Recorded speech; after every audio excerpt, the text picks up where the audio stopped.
wabarakatuh. Waalaikumsalam warahmatullahi wabarakatuh.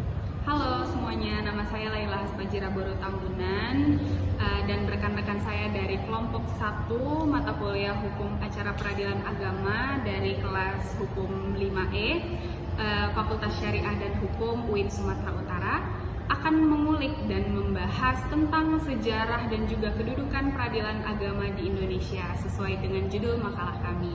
Nah, kali ini bersama saya ada Bapak Iwan Wahyudi MH. Halo, selamat sore Bapak. Apa kabarnya? Alhamdulillah. Sebelumnya nih Pak, bisa Bapak sedikit menjelaskan tentang biografi Bapak? Terima kasih ya.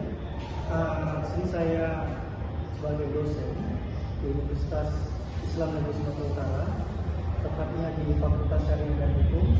Kemudian saya di sini sudah sejak tahun 2023, kemudian mengajar sebagai mata kuliah hukum acara perdata, kemudian hukum acara pidana. Ya.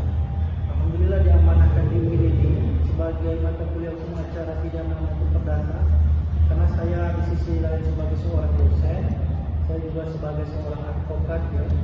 Saya seorang advokat sejak tahun 2017 sampai dengan sekarang. Ya, termasuk saya juga pernah bersidang di peradilan agama, ya, tentunya kemudian sampai kepada pengadilan negeri tentang pengadilan tata usaha negara dan peradaban wilayah Indonesia. Gitu ya Pak. Berarti Bapak selain menjadi akademisi di UIN Sumatera Utara, Bapak juga menjadi praktisi advokat yang pernah beracara di peradilan agama. Ya, benar. Oke. Nah, di sini kami terkait tugas kuliah kami nih Pak, tugas kuliah makalah dan juga wawancara yang diampu dengan dosen Bapak Yudarwin SHI MHI. Nah, kami membahas tentang sejarah dan juga kedudukan peradilan agama di Indonesia, Pak. Dengan latar belakang Bapak seperti itu, mungkin Bapak bisa sedikit menceritakan sejarah peradilan agama, mungkin mulai dari masuknya Islam ke Indonesia, karena kan peradilan agama itu khusus untuk orang-orang yang beragama Islam. Ya, terkait dengan sejarah perkembangan peradilan agama di Indonesia ini, yang perkembangannya sangat banyak sekali tahapan-tahapan proses perkembangan itu, mulai dari sejak zaman kerajaan Islam sampai kepada tahap kolonial Belanda, Jepang, sampai kepada terkait dengan pra kemerdekaan. Ya. Tentunya hadirnya di Indonesia itu sejak tahun 1881. Kemudian ya berlanjut sampai kepada yang dahulunya itu ketika ada penyelesaian terkait dengan persoalan-persoalan agama, ya, itu diselesaikan secara orang yang paham terkait dengan agama, misalnya kepada ulama, untuk dapat memediasikan. Itu awal sekali sejarahnya. Kemudian sampai kepada pasca kemerdekaan itu ada terkait dengan pembentukan pengadilan agama yang dilakukan oleh pemerintah Indonesia. Ya, itu dibuatlah undang-undang darurat, di mana undang-undang darurat itulah yang menjawab bagaimana pembentukan pengadilan agama yang ada di Indonesia. Ya, itu di Undang-Undang Nomor 1 Tahun 1951. Kemudian setelah pada itu lanjut kepada peraturan pemerintah, ya, Nomor 45 Tahun 1957. Kemudian disitulah masuk kepada proses peradilan agama.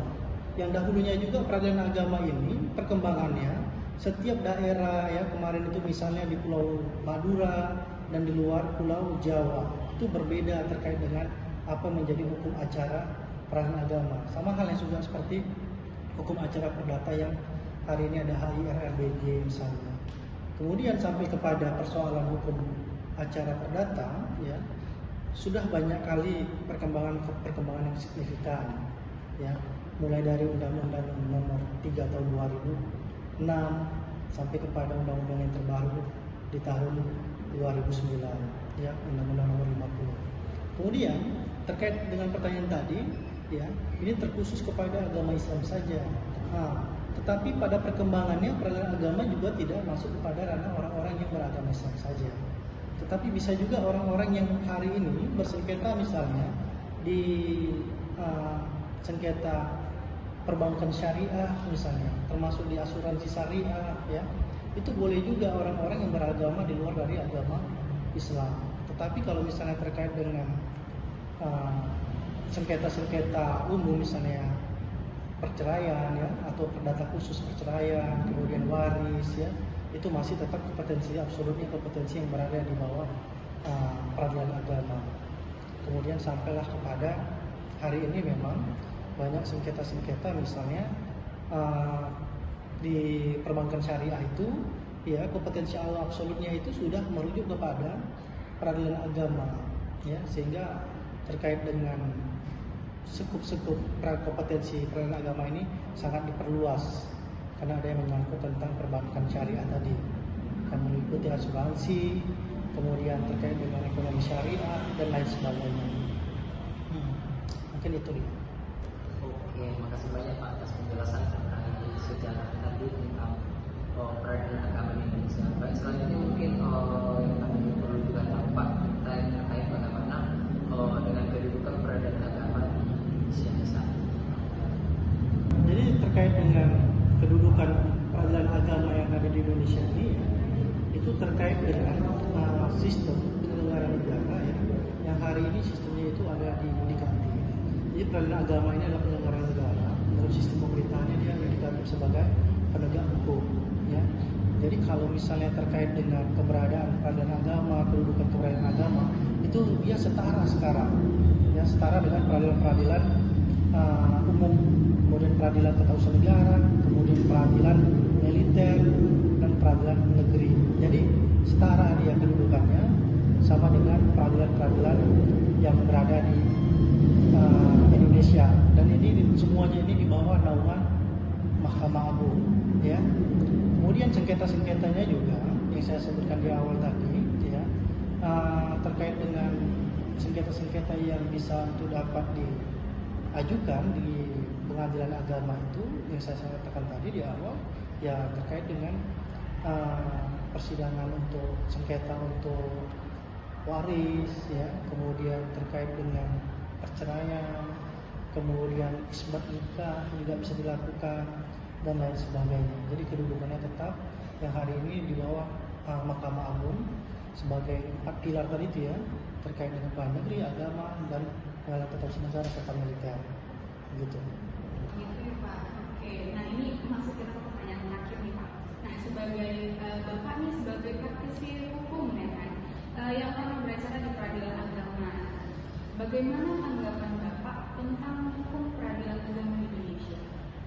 Ya, kalau misalnya terkait dengan hukum peradilan agamanya, seperti peradilan ini misalnya setiap perkara yang masuk di dalam peradilan agama pasti kita harus taat pada Undang-Undang 1 tahun 2014. Ya, semuanya itu harus diselesaikan dulu secara mediasi. Kemudian sekarang agak dipermudah juga ya, terkait dengan hari ini dalam pengajuan peradilan agama kita juga bisa menggunakan secara elektronik. Ya, akunnya itu ada namanya e-court. Ya.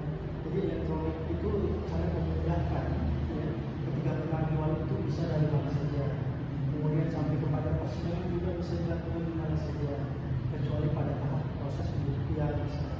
Kalau masih tahap jawab, ya, membaca jawaban atau mengajukan gugatan, membaca gugatan, kemudian jawaban itu masih bisa dilakukan secara e-court atau secara online. Ya, itu mempermudahkan juga.